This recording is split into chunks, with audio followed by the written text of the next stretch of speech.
एकदम खेडे। नमस्कार, SR तडका रेसिपी धार्मिक व आध्यात्मिक मध्ये तुमचे स्वागत आहे। आज मी तुमच्यासाठी पितृपक्ष पौराणिक कथा मी आज तुमच्या पुढे सांगत आहे। ही कथा ऐकल्याने आपल्या कुंडलीमध्ये जे पितृदोष आहेत हे नाहीसे होतील व आपल्या पितृदेवतेचे आपल्याला आशीर्वाद मिळतील। तर चला मग आपण पितृपक्ष पौराणिक कथेला सुरुवात करूया। पितृपक्षाच्या कथेनुसार एका गावात दोन भाऊ राहत होते। एकाचे नाव होते जोगा आणि दुसऱ्याचे नाव होते भोगा। जोगा हा श्रीमंत होता, भोगा हा गरीब होता।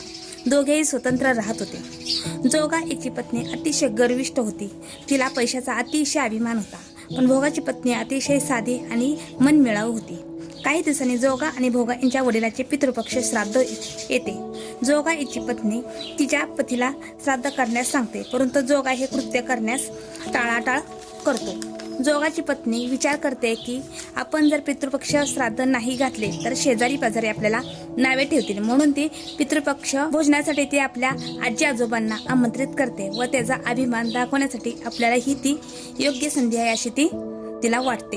जोगाची पत्नी आपल्या पतीला म्हणते की तुम्हाला जर ह्या गोष्टीत अडचणी वाटत असल्या तरी ती आणि भोगाची पत्नी आम्ही दोघी मिळून सर्व कामे करतो असे म्हणून ती जोगाला भोगाच्या घरी आमंत्रित करण्यासाठी पाठवते। दुसऱ्या दिवशी भोगाची पत्नी सकाळी लवकर उठते आणि जोगाच्या घरी येऊन सर्व स्वयंपाक करते, अनेक प्रकारचे पदार्थ बनवते आणि सर्व काम पूर्ण करून ती तिच्या घरी जाते। तेव्हा जोगाची पत्नी तिला थांबवत नाही आणि थांबही म्हणत नाही। लवकरच दुपार होती।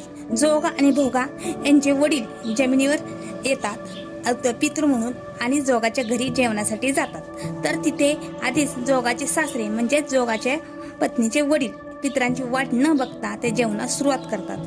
हे दृश्य पाहून जोगाच्या वडिलांना वाईट वाटते व ते जोगाच्या घरातून निघून भोगाच्या घरी येतात।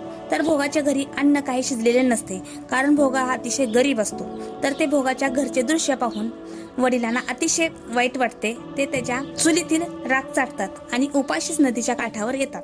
तर थोड्या वेळात सर्व पूर्वज जमतात आणि प्रत्येक जण आपल्याला कसे जेवायला वाढले, ते आपले कसे स्वागत केले ते सर्वजण सांगतात। तर जोगा भोगा यांच्या वडिलांनी आपले अनुभव सांगितले। जोगाच्या घरी कसा अनुभव आला आणि भोगाच्या घरी कसा आला ते सांगू लागले आणि ते म्हणाले, माझ्या भोगाची परिस्थिती गरीब आहे, त्याला 2 वेळ पोट भरून जेवण मिळत नाही, तर त्याची परिस्थिती सुधारू दे व तो श्रीमंत होऊ दे। त्या दिवशी संध्याकाळी भोगाच्या घरी जेवणासाठी त्यांची मुले त्याच्या आईजवळ जेवणासाठी हट्ट करतात। आपल्याला भूक लागली आहे, आम्हाला जेवायला दे।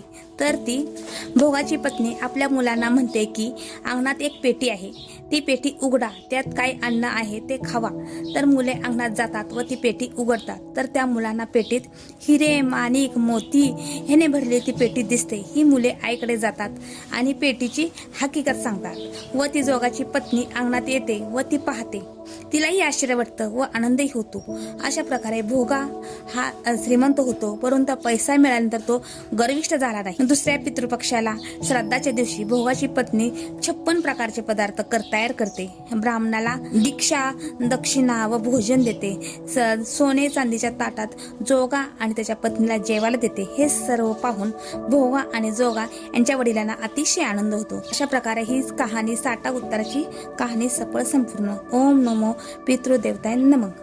अशा प्रकारे जोगा आणि भोगा यांची तुम्ही कहाणी ऐकली, तर ही कहाणी कशी वाटली ते मला कमेंट बॉक्समध्ये मला नक्की सांगा। अशाच नवीन नवीन धार्मिक आणि आध्यात्मिक माहिती जाणण्यासाठी तुम्ही माझ्या चॅनलला सबस्क्राईब करा आणि व्हिडिओला लाईक करा। थँक्यू।